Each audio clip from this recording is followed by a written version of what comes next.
Jako to je právě na Actinu nebo na Vilgainu jako super, že vlastně ta firma jako obecně žije z těch lidí a ty lidi jsou všichni hrozně motivovaní, jakože nikdo tam není vyloženě jako proto, protože by tam byl jako jenom kvůli práci, ale všichni tam jsou jako s tou, jako řekněme, vyšší myšlenkou toho, že fakt jako děláme něco, co ten svět mění, když to řeknu možná trochu nadneseně, že fakt jako děláme něco, co má smysl a s tímhletím zápalem vlastně všichni ty lidi jako v tom Vilgainu k tomu jako přistupujou.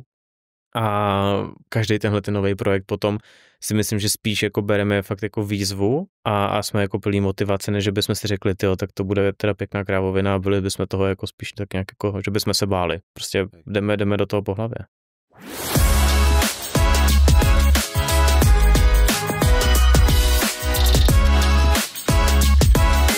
TrustPay podcast. Všetko zo sveta e-commerce. Lukáš Werner zo spoločnosti Actin a Vilgain. O tom, aký je rozdiel a ako sa v tom orientovať, sa budeme rozprávať trošku neskôr. Ale úplne najskôr, Lukáš, ty rozprávaš po česky, tak sa ťa pýtam, že odkiaľ prichádzaš? Z Prahy. A děkuju teda za pozvání, zdravím posluchače. Ja prezradím, že keď nahrávame 10 hodín predpoludním, to znamená, že ty si šoferoval z Prahy od skorého rána, aby si sa dostal sem. Ne, už jsem si přijel včera, abych si vždycky vyspal na tebe. Jasne, super. Tak Lukáš, predstav nám Actin, možno pre niektorých Slovákov nie je tá značka úplne známa, lebo na Slovensku sú v tejto branži možno, že aj iné. Tak čo robí Actin a možno aj ten Vilgain, ktorý sa s tým spája? Tak my jsme vlastně česká firma, původem z Brna, jsme aktivní hlavně v e-commerce a to, co děláme, jsou vlastně zdraví potraviny a suplementy, do toho máme ještě i kosmetiku, oblečení a tak dále, ale ten hlavní fokus jsou právě potraviny a suplementy, které jsou nutričně nějakým způsobem vyvážený a mají čistý složení. To je pro nás velmi důležité, aby to složení bylo čistý a aby bylo nějakým způsobem dobrý pro to tělo. A to právě děláme prostřednictvím Vilgainu, protože Vilgain je značka našich jako výrobků, našich produktů a prodávají se akorát na e-shopu, který se jmenuje Actin. Počas prípravy som našiel, že ono to vzniklo někdy v roku 2012, alebo takto, že 2012, to je ten dobrý rok. 2010, jakoby, protože ono to vzniklo tím, že byla nějaká kamenná prodejna a tam se vlastně přeprodávaly normálně třetí značky. A ta kamenná prodejna byl úplný začátek. A pak postupně se z toho stal vlastně internetový magazín, proto se to vlastně i jmenuje Actin a jinak jako než ty naše produkty.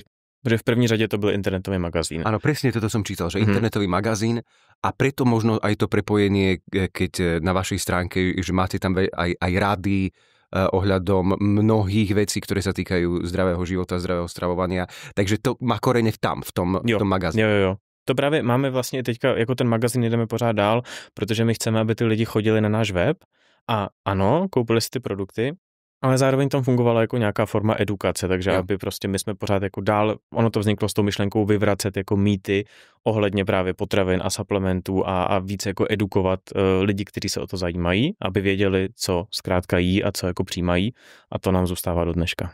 Víš, čo by ma zaujímalo? Taká trošku mimo biznisová otázka, že čo je najväčší mýtus v týchto potravinách? Čo teba možno nejako prekvapilo? Jo, tak to je jako docela dobrá otázka a teďka přemýšlím.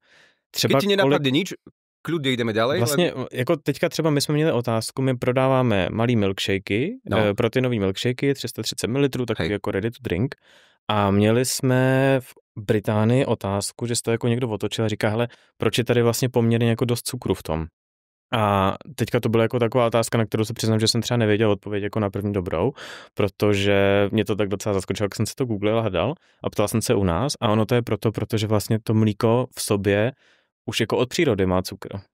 A to málo kdo ví. A když půjdeš do lednice, otevřeš si lednici, podíváš se na mlíko a zjistíš, jako kolik v tom je vlastně cukru. Počkaj, a teraz si zamudrujem trošku. To nie je, že tam maltóza, alebo nejako takto sa to volá, že to nie je, že rafinovaný cukor, ale... Ne, to je jakoby normálně vlastně v rámci té jako laktózy, já nevím, jestli laktóza, jako, abych to neříkal blbě, jo, zase nejsem takový expert, ale prostě v rámci toho je jako automaticky od přírody to prostě obsahuje jako nějaký cukr, ta laktóza. No a tím pádem se jako dostává i do toho milkshakeu. Jasne. A vy to musíte dať na obal, že to je prostě, jo, aj tento cukor je tam. Tak tam je normálně, že to složení, ale ten cukr tam není, protože on není přidaný. Hej. Ale když se podíváš na tu tabulku nutričních hodnot, tak pak si ty lidi říkají, hele, proč to je vlastně jako takhle sladký, proč tam je jako v té kolonce cukr, protože to tam že musí být, proč tam je tolik těch gramů, no a na konci dne jako přijdeš na to, že to je prostě z té laktózy. Chápem. Ty si už niečo naznačil, toto Vilgain a Actin, že prostredníctvom značky Vilgain vyrábate produkty a Actin je skôr ten magazín teda, hej? Povedz nám, že ako to začalo s tou výrobou produktov? No, ono to vlastně bylo, říkali jsme, že to byl ten magazín, pak se přeprodávaly třetí značky a potom vlastně někdy v roce 2015-16 si náš founder Michal řekl, že by jako chtěl vlastně přinést jako na trh nějaký výrobky, které budou ještě čistší než to, co jsme prodávali. A začalo to ořechovýma máslama. Takže ořechový másla byl vlastně jako první produkt, pak se přidávaly proteinové tyčinky a tak dále, ale tohle to všechno šlo jako pod značkou Actin pořád. Hej. A potom v roce 20, řekněme asi 2021, někdy takhle, tak teprve vzniknul Vilgain, protože se ucelila jako nějaká, řekněme, dlouhodobější strategie té firmy a řekli jsme si, hele, náš goal, náš cíl je prostě to, že chceme jako naučit ty lidi, jako co nejvíc lidí, jíst dobře, chceme prostě to pro ně vyřešit, aby oni se jako dobře stravovali. A to nechceme dělat jenom v Česku a na Slovensku, chceme to dělat jako ve všech ostatních zemích. Míříme fakt jako prostě do světa a chceme být ideálně úplně všude. A tam jako ten Actin nám úplně do toho neseděl jako brand, tak proto vzniknul ten Vilgain, který má být právě ten jako mezinárodní brand. V ktorej fáze si do toho nastúpil ty? To bylo přelom 21, 22, něco takového, 22 si myslím, že to bylo. A to byla ve fázi, kdy jsme právě teprve ty expanze jako začínali. Já jsem přišel právě proto, abych jako rozjel ty expanze a první naše země byla Německo. Víš, čo ma tak stále zaujíme na tomto podcaste, že keď sa rozprávam s hostiami, tak presne tak, ako ty víš, že nastúpili na ten vlak v nejakom období, ale stále perfektne ovládajú históriu toho. To si sa učil někdy, alebo to len tak, že chcel si vedieť? Ne, chceš to pochopit, tak protože třeba pro mě je jako důležitý, že děláš jako na nějakém projektu, který má fakt smysl a pak tě ta historie zajímá, že jo, jakože nejseš tam jako proto, protože je to jako nějaký job a pro prachy, to taky samozřejmě, ale jako spíš proto, protože věříš tomu projektu, věříš tomu cíli, který jako ta firma má a když s tím rezonuješ, tak pak tě logicky i zajímá, jak jsme se jako dostali do toho bodu, ve kterém jsme teďka. Ja si to predstavujem tak, že mal si veľa ponúk iných v tom období a mohol si sa rozhodnúť, že kde a rozhodol si sa pre Actin. Jak to je správne, keď poviem, že Actin a Vilgain, alebo keď to mám zkrátiť Actin? Spíš ten Vilgain jako máme teďka radši, jo. My necháváme pořád Actin běžet v Česku a na Slovensku, protože samozřejmě máme už jako velkou základnu lidí tady a nějaká změna brandu prostě je poměrně složitá, je to takový tenký led, takže do zahraničí vždycky Vilgain a tady v Česku a na Slovensku se snažíme postupně taky jako říkat, že jsme Vilgain. A ako vznikalo, alebo akým spôsobom si možno aj ty prispel k budovaniu tej identity, lebo vieš, obchodov z takého laického pohľadu, že obchodov s týmito zdravými potravinami a pre aktívny život a tak ďalej, že je celkom dosť. A ako sa vám darí budovať tú jedinečnú identitu? No, my fakt dáváme velký důraz jako na to, co je uvnitř a i proto ten náš packaging je poměrně jako jednoduchý, protože vlastně už to je ta message, jako nejde o to, co je na tom obale, ten obal může být prostě nějakým způsobem easy, jde o to, co je uvnitř. Tím se to snažíme už jako předávat a to se mi hrozně líbilo, že vlastně opravdu šlo o to, jako jaký ty ingredience tam dáváme dovnitř, do těch produktů a ne o to, kolik barev má tvůj obal. A ako vyrábate ty produkty? Jasné, že to je ako komplikovaná vec a všetko, ale tak aspoň, že ako to sa dá zabezpečiť, že je to prosto, to zloženie je také, aké má byť. No, jako vždycky to chvilku trvá, jo, není to tak, že si vymyslíme nějaký produkt a prostě do 2 měsíců jako bychom ho měli ready někde na shopu. Tam jde o to, že my máme vyloženě náš jako vlastní tým, který se tímhletím zabývá a oni se snaží jako vždycky developnout nějaký produkt, který bude jedinečný a který zároveň bude dobrý, protože dost často ty dáš sice dobrý ingredience, ale nemusí to potom jako dobře chutnat, že jo? V tom je to jako takový trochu triky.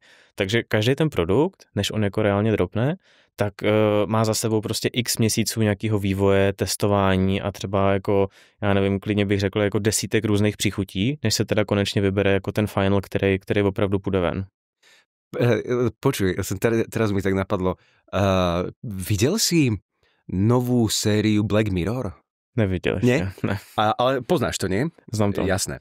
A tam je, že jedna epizóda je, kde robia focus group, alebo tak sa to nejako volá, že a hlavná hrdinka navrhuje čokoládové tyčinky.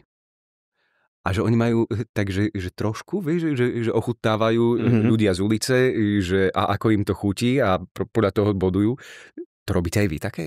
Jo, jako nenecháváme ochutnávat lidi z ulice, ale třeba lidi z kanclu a vlastně jako takhle taky se dostáváme k těm příchutím, ano. Takže já vlastně byl jsem tam teda sice jenom párkrát, jako v tom oddělení, kde se to takhle dělá, nebo kde oni přichází s těma produktama a je to hrozně zajímavý, protože je to jako vyloženě vývoj, kde ty máš prostě jako několik těch v úvozovkách, řekněme, prototypů, jako třeba nový tyčinky, teďka ochutnáváš a každá je jako trochu jiná. Je to věda, no. No to je úplne, že lebo jedna vec je to chemické zloženie, jo. že čo tam je, vieš, a to slovíčko chémia v kontexte zdravej výživy je také akože trošku tricky, ale že prosto to, čo v tom je, ale potom ďalšia vec, že áno, môže to byť, že toto sú všetko dobré a zdravé veci, ale potom to nikomu nechutí. Jo, přesně jak říkáš. A to jde vlastně o to, jak se to právě chová jako do budoucna, protože třeba ten příklad ty tyčinky, ty máš tyčinku, která když ji vyrobíš, tak prostě měsíc bude jako super, bude dobrá a pak ti začne hrozně rychle tvrdnout. A na to přijdeš až po tom měsíci, že jo? Mm-hmm. Takže i proto to jako trvá delší dobu, protože potřebuješ otestovat i jako tu stránku věci, aby prostě nedošlo k tomu, že sice ona má jako expiračku za 3/4 roku, no a na konci dne ti stvrdne za 2 měsíce a pak už to nikdo nechce, že jo? Ktorý produkt je tvoj najobľúbenejší? Športové legíny. Máme pěkný topíky teďka, no. Áno, pozeral som. Myslím, jako můj nejoblíbenější jsou Energy Balls. To jsou jako takový malý kuličky vlastně jako z datlový pasty a v tom ty jsou jako plněný třeba. Teďka tam máme raspberry jam a to mě jako hrozně chutná. Je to takový jako rychlej snack. A kupuješ si aj oblečenie z vášho obchodu? Nějaký jo. Jo, jakože není to tak, že bych prostě na první, to se asi můžu přiznat na první dobrou, že bych si řekl, potřebuji nový triko, tak se ho koupnu u nás, ale jo, mám určitě nějaké oblečení. Jasne. Kamenné obchody. Mali sme ten úplne prvý kamenný, ten prastarý kamenný obchod, to bolo v Brne, nie? A počas prípravy v Prahe ste otvorili vlastný Vilgain Health Store. Čo vás k tomu viedlo? No, je to takový to uvědomění, že my jsme jako měli jeden obchod a celou dobu jsme byli v onlineu, ale jako asi všichni cítíme, že nějakým způsobem i po tom covidu ten shift jako zpátky do toho, řekněme, jako kamenného prostředí tady nastává a na tom jsme chtěli taky být, takže jsme otevřeli první obchod a chtěli jsme hlavně, nebo první ten Health Store, protože jak jsi říkal, obchod už jsme v Brně měli a zajímavá jako zkušenost tam byla ta, že třeba spousta lidí, kteří u nás jako nakupovali, tak přišli do toho obchodu a vlastně říkali, tyjo, my jsme ani nevěděli, že máte jako takhle velký to portfolio, jakože teďka, jak to tady máme prostě vystavený na těch regálech, my jsme ani nevěděli, že to jako děláte tolik. A vlastně i tohle to jako pro nás byl jako další impuls k tomu, aby jsme jich jako otevírali víc a víc. Takže to, no a potom možno vízia do budoucna.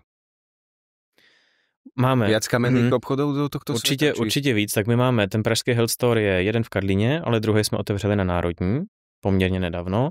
Teďka jsme vlastně otevřeli jeden další Health Store v tomhletom konceptu v Brně. A co je tam vždycky specifický, je, že my tam máme, ano, všechny Vilgain produkty, nebo většinu z nich samozřejmě, ale zároveň tam ještě připídáme jako produkty od, řekněme, jako nějakých lokálních třeba farmářů. Takže tam třeba, ty si tam třeba přijdeš a koupíš si tam i jako čerstvý maso, nebo šunku, nebo kozí kefír a takovýhle věci, protože se snažíme tím i nějakým způsobem podporovat jako tu lokální ekonomiku nebo ty lokální prodejce, takže bereme i tohle. Máme tam i nějaký fresh. A pak máme vlastně ještě jako jednu věc a to jsou ty fast foody. Máme teďka teprve první, to je v Brně, brněnský fast food. Ten jsme udělali vlastně přímo pod našima officema tam, takže je to takový jako pilotní projekt, kde to zkoušíme, ale chtěli bychom vlastně nějakým způsobem ukázat, že i fast food může být zdravej a nabídnout lidem hlavně jako rychlý, ale dobrý obědy. A ako to jde? Myslím si, že to jde docela dobře. Jo, jakože, jak říkám, je to nějaký pilotní projekt, takže my to potřebujeme vyladit. Určitě je tam spousta věcí, se kterými jsme třeba od začátku jako úplně takhle nepočítali, že budou. Ale proto jsme to taky udělali, protože to je víceméně jako jaká obecná filozofie toho Vilgainu, že my jako jdeme, něco si promyslíme, uděláme to a nikdy to není dokonalý, logicky. Takže potom se to snažíme zdokonalovat a to začíná i u těch produktů, že vlastně spoustu produktů my třeba jako vypustíme ven a v té době jsme udělali nejlíp, jak jsme mohli. Ale třeba po půl roce vidíme, že hele, tohle by třeba šlo trochu změnit, nebo máme ten feedback od těch zákazníků a vlastně dropne nějaká jako druhá verze, která je třeba dokonalejší než ta první. Takže takhle nějak podobně je to i s tím fast foodem. No, lebo toto je taký veľmi zaujímavý koncept, že zdravý fast food. A na prvé počutie super. Jo. Vieš, ale keď si človek, že ide do fast foodu, tak prvé, čo si predstaví, tak je, čo ja viem, KFCčko. Vieš, že trošku možno, že... preto som sa pýtal, či sa to chytá. Jo, tak ono to je jako i obecně o tom, že vlastně my už tady jsme nějakým způsobem známí v Česku a na Slovensku a ty lidi vlastně vědí, jako co my děláme, takže když tam přijdou, tak už mají nějakým způsobem tu jistotu, že to, co se tam koupí, tak nebude jako nějak špatný pro ně. Ale pořád je tam samozřejmě, a to je i velká část jako toho, co děláme obecně, nějaká edukace. Protože my chceme, to jak jsme se bavili, že o tom magazínu, tak my chceme pořád těm lidem jako ukazovat, jako v čem je to lepší a v čem vlastně tohle z toho, co děláme my, dává jako větší smysl, než třeba něco jiného. Teraz sme sa bavili a hlavne sa bavíme o potravinách.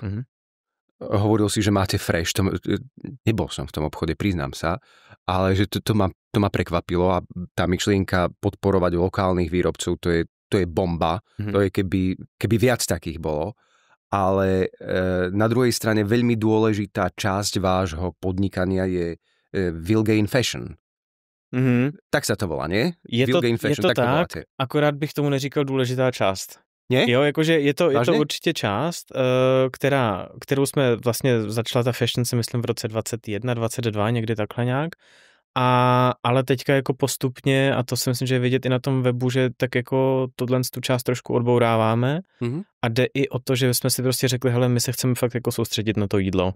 My se chceme soustředit i jako na tu sportovní výživu nebo respektive na ty suplementy a ta fashion je fajn, ale jsou to produkty, které asi můžu jako otevřeně říct, jsou nějakým způsobem třeba merch pro naše zákazníky, když to tak vezmu, protože bude to kupovat jenom někdo, kdo ten Actin zná a kdo si tam koupí ještě i něco jako jiného nebo kupuje něco jiného.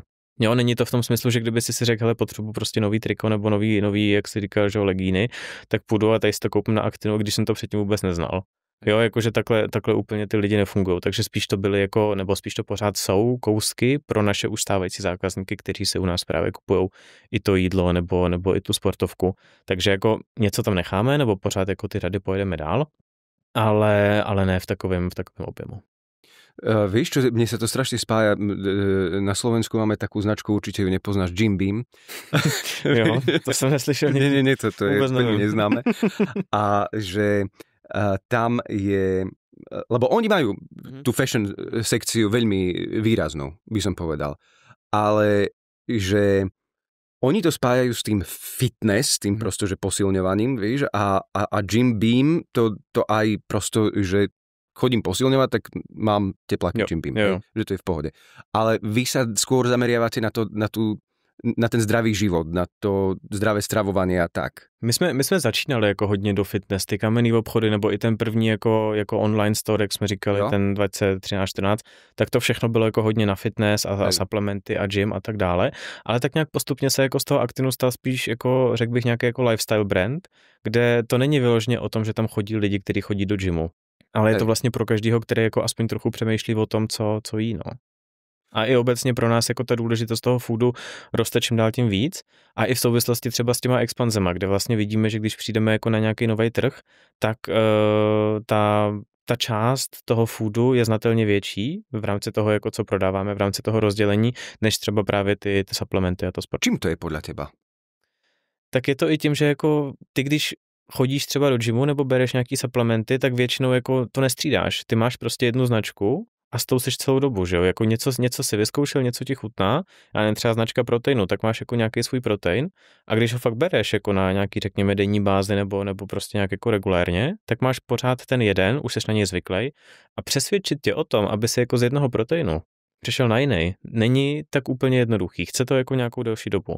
Když to u toho jídla, že jo, tak seš spíš víc jako takový v rámci nějakého experimentování. Mm-hmm. A na konci dne to určitě souvisí s cenou, že jo, protože když si chceš koupit nový protein, tak je to určitě dražší, než když půjdeš a zkusíš prostě novou tyčinku, že jo, za 2 eura. TrustPay podcast. Všetko zo sveta e-commerce. No však práve, vieš, že keď proteíny, tak skúšaš, že ktorý ti sadne, z niektorého ti je dokonca aj zle a neviem čo, vieš, a potom presne ako hovoríš, že nájdeš ten jeden, tak už nejdem riskovať, vieš, že viem o tom, som bodybuilder, ako je to vidět, chtěl jsem tě pochválit, no. No tak a že tá zdravá strava, tak to je niečo, čo sa tak prosto, že vyvinulo, ale tiež mi to prípada také, že ako keď že človek sa vyvíja, vieš, tak aj značka sa nejakým spôsobom vyvíja a teraz to myslíš, že zakotvilo pri tom, alebo ještě nejako budeme rást. Určitě jako nějaký další vývoj bude a to je hrozně důležitý, že prostě potřebuješ být jako v rámci té značky flexibilně reagovat na to, jako co ten trh opravdu chce, jako že nemá prostě moc smysl jako tlačit něco na sílu, takže když vidíš, že ti něco funguje, tak prostě pojď se věnovat víc tomuhle z tomu. Tam tu kategorii jako pořád máme a pořád je pro nás jako velmi důležitá, to jenom, aby to nebylo jako, že ten food všechno upozadňuje. Ale jako vidíme i právě s ohledem na ty expanze, že prostě ten food jako teďka je pro nás důležitější, takže se tomu věnujeme. Víš, čo by vás zaujímalo? Že či riešite toto, viac to, čo ten trh chce, alebo to, čo chce značka, keď to tak nazvem? Já si myslím, že to je jako tak nějak jako skoro i vyvážený, ale určitě máme produkty, které prostě jako lidi nechtěli, protože ani neví, že můžou existovat. Jo, jakože máš třeba nějaký jako produkt z těch našich jako inovací nebo z těch našich novinek máme teďka vlastně třeba proteinový latéčko, teďka nový produkt, který vlastně by tě jako úplně nenapad, že by si chtěl, jako kdybych se tě zeptal, hele, co ti chybí jako prostě v rámci jako výběru, tak asi neřekneš proteinový latéčko, ale máme ho. A myslím si, že to právě... Koľko má gramů proteínu? Jo, to je... Ako to droplo minulý týden, takže vůbec nevím. Ale teďka. To ma normálne zaujalo, vieš, lebo keď, že kulturista potrebuje prosto nejakých tých 100 gramov, či koľko prosto, že proteínu a ono to nie je úplne vždy sranda, že do seba dostať tieto proteíny, takže keď si vyriešim jednu dávku s latečkom, však paráda, ne? Vieš. Naše milkshakey mají třeba 30 gramů proteinu, ale kolik má tohle, to ti neřeknu. Jak říkám, to je úplná novinka. Ještě jsem to ani neskoušel, abych ti řekl pravdu, takže nevím. Možno tip pre ľudí, že pozrieť si, že koľko to má. Určite. A možno aj napíšeme do popisu, neviem, jak sa nám bude chcieť. Ja ti to najdu, po podcastu ti to najdu. Dobre, venovali sme sa týmto potravinovým produktom, Vilgain Fashion, obchodom kamenným, internetovým. Poďme presne k tomu, že kde sa to predáva a že aké sú aktuálne trendy. No, prodává se to tak, my prodáváme jako hlavně v tom onlineu, to je prostě pro nás jako ten hlavní kanál. Do toho máme teda tyhle naše obchody po Česku a Slovensku, ale třeba v zahraničí se snažíme i dostat do nějakých jako retailů typu, třeba v Německu jsme jako v řetězci Edeka, což je jako jeden z největších řetězců tam, potravinových, takže i tam se snažíme dostat. A pak teda máme nějaký další jako velký online partnery typu třeba Rohlík nebo Volt, a nebo na konci vlastně i ten Amazon, který využíváme do zahraničí. Jste tam, hej, na Amazone, že... Jo, jsme tam, bylo to jako pro nás takový jako docela rozhodování, protože ten Amazon má spoustu jako specifik a je to poměrně dost těžký kanál a velmi náročný na to udržet si nějakou jako zdravou profitabilitu a tak dále. Ale jako nemůžeš to odignorovat. U nás to tak vůbec není, ale v tom zahraničí je to strašně důležitý. No, včera som v rámci prípravy tak rozmýšľal o tých marketplaceoch, že keby som bol na vašom mieste, skúsil som sa takto nejako vžiť, a že chcem viac budovať svoj vlastný marketplace, vieš, a svoj obchod, alebo chcem to prosto, že distribuovať cez iné kanály. A úplne prvá myšlienka bola, že však svoje chcem, nie? Vieš, ale potom, že však to neničí, jedno nevylučuje druhé, že presne naopak. Jedno nevylučuje druhý, ale když máš svůj kanál, tak máš prostě přímou vazbu k tomu zákazníkovi. Ty víš, kdo u tebe nakupuje, ty víš, jako odkud je, máš od něm jako nějaký data, můžeš se s ním nějakým způsobem spojit, můžeš ho prostě dál jako targetovat, což na tom marketplaceu nebo na jiném kanálu neuděláš. Já nevím, kdo si jako kupuje, že jo, ty rohlíky, ty produkty na rohlíku. Já nevím, kdo se je kupuje na Amazonu, protože oni to s tebou nebudou sdílet. A ty vlastně máš potom o dost jako složitější si i třeba vyhodnotit, jestli tam došlo k nějaký retenci, protože biznesy jako jsou naše, tak žijou z retence. Ta akvizice je extrémně důležitá, ale dokud tam nemáš tu retenci, tak to prostě nebude fungovat. A takže dlouhodobě určitě my chceme jako být nebo mít ten hlavní kanál jako naši vlastní webovou stránku a má z toho být prostě místo, kam ty přijdeš a můžeš vlastně vyřešit v úvozovkách všechny svoje potřeby, které máš jako v rámci toho jídla a těch suplementů. Čo považuješ za najväčší úspech v poslednom čase? Jako chce se mi říct, že vlastně Amazon vendor, protože jsme u těch marketplaceů a Amazon má vlastně dvě možnosti, jako jakýma s nimi může spolupracovat. Ta první je, že oni fungují jako nějaký prostě prostředník, ty tam máš ten svůj produkt vylistovaný a když přijde objednávka, tak oni ti v úvozovkách jako přepošlou a ty ji pošleš tomu zákazníkovi. Takže pak jim dáš tu provizi za to a takhle to funguje. No a pak je ta druhá, což je nějaký jako invite only program, kde ten Amazon tě sám osloví a řekne ti, hele, vidím, že se vám to prodává dobře, pojďme tu spolupráci switchnout a budeme to mít jako B2B, takže ten Amazon od tebe nakoupí, prostě ve velkém nakupuje od tebe na týdenní bázi a řeší si to sám, takže sám se to prodává, sám si to jako distribuje dál na ty zákazníky a tam se dostáváš do znatelně vyšších objemů, než se dostáváš jako v rámci toho selleru a dělá ti to takovej to, co potřebujeme, teďka se bavím hlavně o expansích, takový ten jako social proof, protože ty lidi ten Amazon znají, hrozně rychle ti tam skáčou jako ty recenze, ty prodeje a tak dále, když se to dělá jako dobrým způsobem a co ti potom pomáhá i dál. A tohle se nám podařilo domluvit vlastně před nějakýma jako, nevím, 4 měsícema třeba, možná 5. A ještě se to postupně pořád učíme, tak aby jsme ten kanál jako měli opravdu tak, jak bychom chtěli, ale to vnímám jako úspěch. A bylo to těžké? Ta komunikácia, to nastavovanie? Nebylo to snadný, no, protože tak jako je potřeba si uvědomit, že oni jsou Amazon a ty seš jako sice firma, která je jako známá v Česku a na Slovensku a máš jako dobrý produkty, ale oni využívají toho, že jsou tam v pozici nějaký síly. Oni mají obrovskou sílu, že jo? A oni jako vědí, že ty je vlastně jako tak nějak jako skrytě trochu potřebuješ a že vlastně tam chceš být, že jo? A toho jako, nechci říkat úplně zneužívají, protože jsme se domluvili dobře, ale jako využívají toho logicky, no. Jak to? Môžeš povedať aj niečo konkrétne, že jak to bolo, alebo no, tak jako je to predmet obchodného tajomstva? No, detaily asi ne, ale ty vyjednávání jako nebyly snadný. Bylo to opravdu, byli jsme vlastně v Mnichově párkrát a pak i v Paříži, kde vlastně ten Amazon jako sídlí, takže jsme to jako jeli tohle s tou face-to-face stránkou, což jako za mě bylo super, protože jsme se i víc tak nějak jako dokázali i třeba jako lidsky s těma lidma, protože oni s tebou potom pracují dál. Ty máš jako pořád nějaký jako svoje kontaktní partnery v rámci Amazonu, se kterými jsi jako v kontaktu na týdenní bázi, ale jako vyjednat vlastně tu provizi a ty podmínky tak, aby to dávalo smysl i prostě v rámci logistiky a v rámci všech jako dalších z těch částí nebylo jako vůbec jednoduchý, takže teďka nakonec se to jako podařilo nějak a pořád se ještě učíme to mít jako hodně stabilní a dobrý. Myslím si, že ten projekt má obrovský potenciál. Super. Ste aj za hranicami Česká a Slovenska.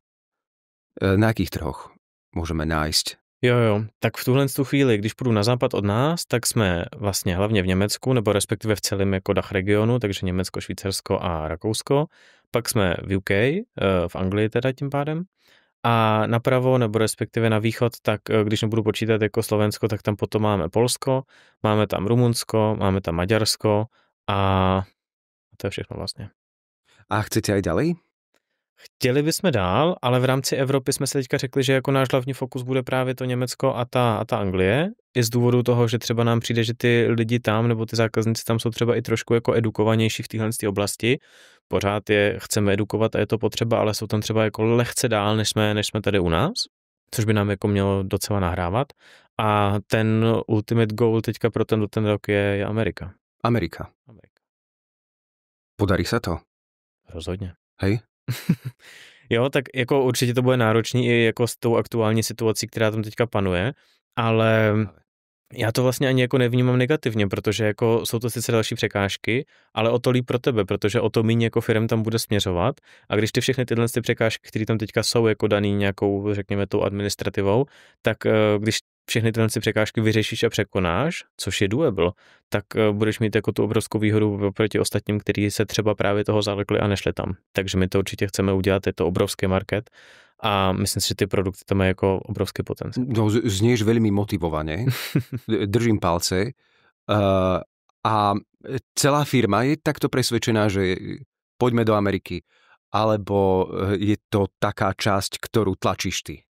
Myslím si, že celá firma. Hej. Jako, to je právě na Actinu nebo na Vilgainu jako super, že vlastně ta firma jako obecně žije z těch lidí a ty lidi jsou všichni hrozně motivovaní. Jakože nikdo tam není vyloženě jako proto, protože by tam byl jako jenom kvůli práci, ale všichni tam jsou jako s tou, jako řekněme, vyšší myšlenkou toho, že fakt jako děláme něco, co ten svět mění, když to řeknu možná trochu nadneseně, že fakt jako děláme něco, co má smysl a s tímhletím zápalem vlastně všichni ty lidi jako v tom Vilgainu k tomu jako přistupujou. A každý tenhle ten nový projekt potom si myslím, že spíš jako bereme fakt jako výzvu a jsme jako plný motivace, než že bychom si řekli, tyjo, tak to bude teda pěkná krávovina a byli bychom toho jako spíš tak nějak jako, že bychom se báli. Prostě jdeme do toho po hlavě. A bol si vždy taký, alebo zmenil ťa Vilgain?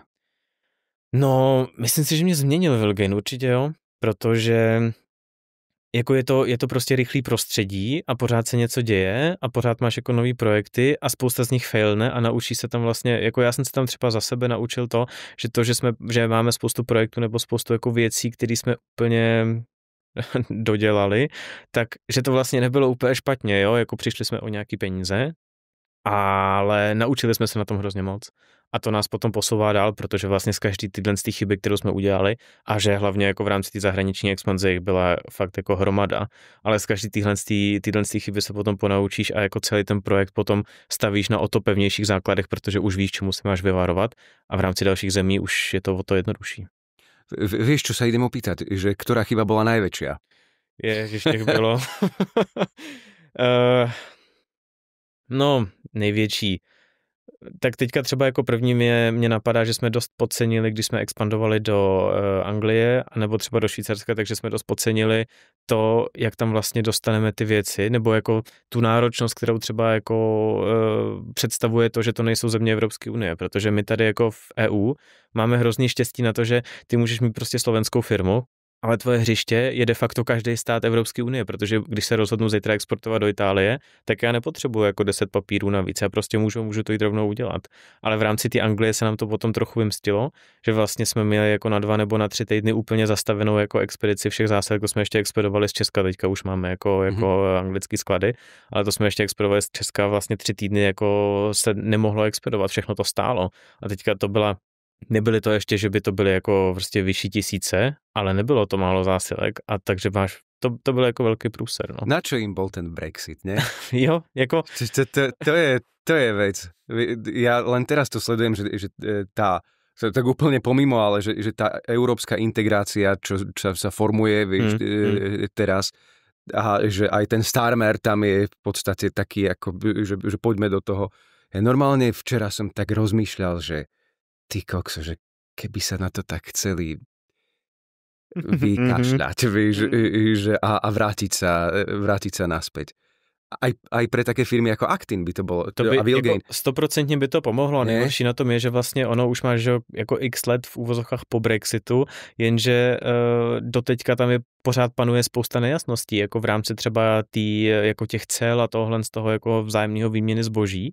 A takže ty vlastně se dostáváš i do situací, do kterých jsme se dostali, že jako nikdo vlastně nevěděl, co máme dělat. Teďka na jako jednom úřadě ti řeknou jedno, na druhým to druhý a vypadne z toho, že vlastně tahle jako oblast ještě nebyla úplně dobře jako doregulovaná po tom Brexitu, takže to musíme jako udělat tak nějak jako někde mezi a je v tom hrozný bordel prostě. Ja sa len veľmi obávam, že keď chcete ísť do tej Ameriky, že to bude ešte horšie s týmto bordelom. Jo, asi bude, jo, ale jak jsem ti říkal, to jsou prostě ty challenge a ty když jako jednou teďka už víme přesně, na co se máme dávat pozor, takže já jako nedělám si iluze, že prostě budeme posílat do Ameriky a všechno bude růžovoučký, určitě jako někde spadneme na pusu a spálíme se, ale jako právě o to rychleji se pak musíme oklepat, podívat se, co jsme udělali špatně, nastavit to dobře tak, aby už se to znovu nedělo. Lukáš, veľa šťastia, nech sa vám darí. Verím tomu, že sa do tej Ameriky dostanete a že všetko dobre dopadne. Kde to môžeme sledovať, ešte mi povedz, že či sa vám podarilo, či nie.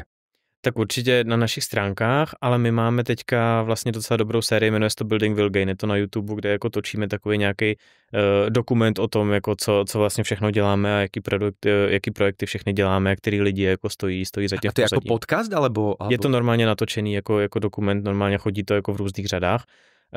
V různých dílech teda, tak teďka si myslím, že už máme jako 3 díly a vždycky tam jsou představeni nějaký lidi jako a ten projekt právě, který aktuálně děláme, takže tam bude o té Americe určitě taky hodně.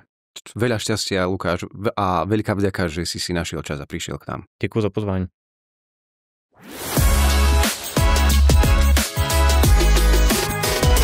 TrustPay podcast.